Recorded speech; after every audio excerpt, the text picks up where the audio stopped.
জয় গুরু বন্দে পুরুষোত্তম। পরম পিতার দয়া আমরা কিভাবে পাবো? তার দয়াটা হচ্ছে ঠিক সূর্যের আলোর মতো, যেমন আলো সবাই পায় তেমনই তার দয়া সবাই পায়, সে যেমন মানুষই হোক না কেন। ঠাকুর বলেছে, তোমরা যদি আমার সামনে বসে হাত জোর করে কাঁদো তবু কিছু হবে না, তুমি যতটুকু কর্ম করবে ততটুকুই তুমি পাবে।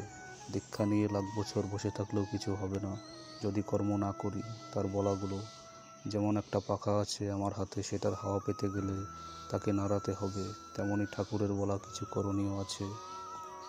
আমরা যদি করি তবেই সুখে থাকবো, তার দয়া পেতে থাকবো।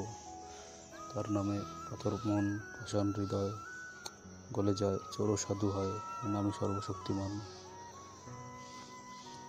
নামের মধ্যেই ঠাকুর, আমরা সবাই তাকে নিয়েই চলবো। জয় গুরু।